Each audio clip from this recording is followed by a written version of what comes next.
What's up, guys? Welcome to your 182nd Android tutorial for the new Boston.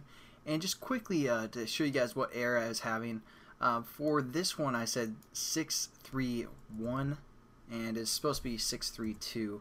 So if you guys followed along exactly like me and jumped off the same bridge, well, that's the error you want to fix. And what we're going to do in today's tutorial is basically add some rotation to our object so we can kind of see that it is three-dimensional. And it's going to be pretty simple. So we're going to go into our GL or renderer class, whether you guys created a new renderer for our cube renderer or not. We're just going to add some rotation. And how we do this is pretty simple. We're just going to say GL, again relating to the GL10 object that we're going to pass in. We're going to say GL rotate. And we're going to use the F for float.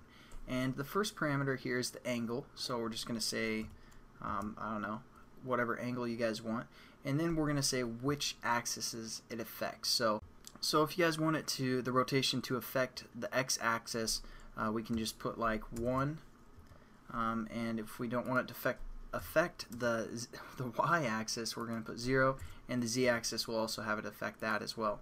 Or actually, let's just do 0 as well for that. And there we go, we add some rotation, and let's just copy this and paste it as well. And this time we're going to add like a rotation to the z-axis, something like that, just so you guys know you can break it up as well. Put 1 here, and let's just run it, see how that looks.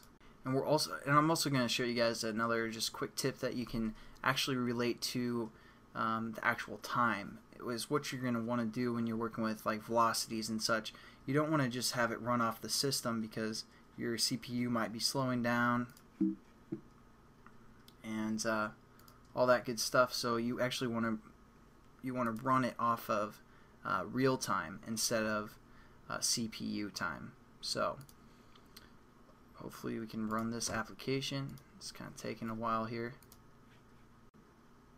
And the emulator crashed. Awesome. So hopefully that wasn't our fault, but I don't think it was. Alright, it's about time. And also, we're probably only going to do a few more OpenGL tutorials. Like I said, I'll probably show you how to texture that triangle, and then we're going to get into just some easy stuff for the most part. So as you can see, it's rotated a little bit in the X direction and a little bit more in the Y or the Z direction. So, you know, that's cool, but we want it to rotate consistently.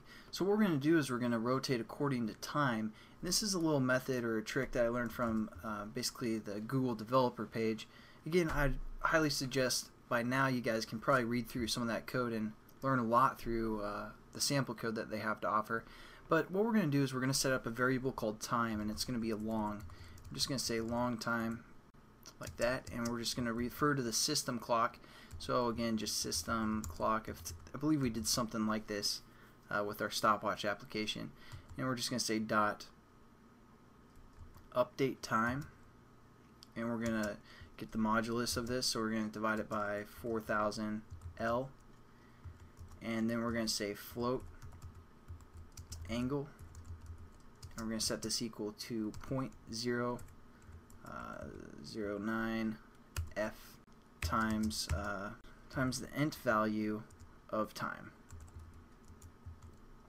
So there we go. Now we have our angle set up, which is going to change according to the actual time. Like I was talking about, when you guys develop games, you want to refer to your game according to real time instead of system time, because again, the CPU can slow down and you know your game won't play very well. So you'd rather refer to something that actually relates to real time, something like this setup here. And all we're going to do for angle is we're just going to say angle here as well, which I guess we can just say, you know, 1 or 2. So now it'll spin a little bit faster in the Z direction as well. So let's just run it, and hopefully we get this to work. Doesn't crash our emulator again. And again, so that's pretty much it for this tutorial, guys.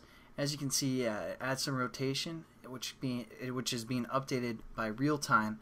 So there you go. That's pretty much your introduction for the 3D OpenGL stuff. I know it went kind of slow, but hopefully you guys understand OpenGL a little bit more, and then we're going to get into texturing that triangle, and then probably something else, and then we're just going to wrap everything up, add some ads to our application, and put it on the marketplace.